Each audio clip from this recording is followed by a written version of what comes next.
মোবাইলে কোরআন তেলাওয়াত শুনলে সওয়াব হবে কিনা খুব গুরুত্বপূর্ণ একটি বিষয়। আমরা অনেকেই কিন্তু এখন মোবাইলের মাধ্যমে কোরআন তেলাওয়াত শুনি এবং মোবাইলে কোরআন তেলাওয়াত করি। মোবাইলে কোরআন তেলাওয়াত যদি আপনি না পড়তে পারেন বা কুরআনুল কারীম যদি আপনি না পড়তে পারেন, তাহলে কুরআনুল কারীম শুনবেন বা কোরআন পড়তেও পারেন, আবার মোবাইলেও মাধ্যমে শুনবেন, তাহলে আপনার সওয়াব হবে কিনা খুব গুরুত্বপূর্ণ একটা বিষয়। আজকে অধিকাংশ ইয়াং যারা, তারা বেশিরভাগ কুরআনুল কারীমের তেলাওয়াত তারা মোবাইলের মাধ্যমে শোনে।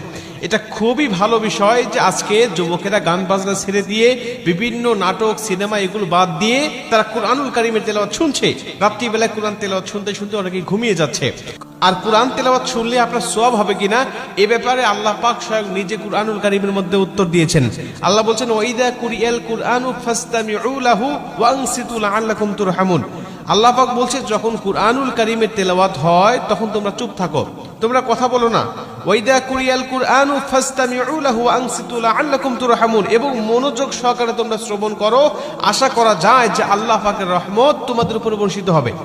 আল্লাহর কোরআন আপনি শুনবেন মোবাইলের মাধ্যমে হোক আর কারো কণ্ঠে হোক আর সামনাসামনি হোক, আপনি যখনই কুরআনুল কারীমের তেলাওয়াত শুনতেছেন তখনই আল্লাহ আপনার উপরে রহমতের বারিধারা বর্ষণ করছেন। অতএব মোবাইলের মাধ্যমে আপনি কোরআন তেলাওয়াত শুনতে পারবেন, এটা হলো প্রথম নম্বর কথা।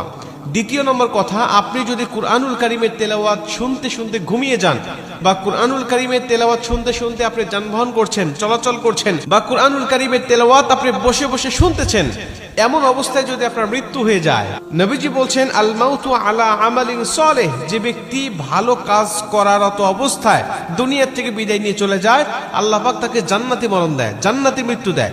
আমাদের মৃত্যু কখন হবে, আমাদের মরণ কখন চলে আসবে আমরা কেউ জানি না। আল্লাহ যদি আমাদের ভালো কাজ করারত অবস্থায় মৃত্যু দেয়, অর্থাৎ কুরআনুল কারীমের তেলাওয়াত শোনা অবস্থা আপনার মৃত্যু হয়ে গেছে, অথবা কুরআনুল কারীমের তেলাওয়াত শুনে আপনি ঘুমিয়ে গিয়েছেন, ওই ঘুমের ঘরে আপনার মৃত্যু হয়ে গেছে, নবীজি সাল্লাল্লাহু আলাইহি ওয়াসাল্লাম বলছেন যে আল্লাহ পাক তাকে জান্নাতি মরণ দিবে।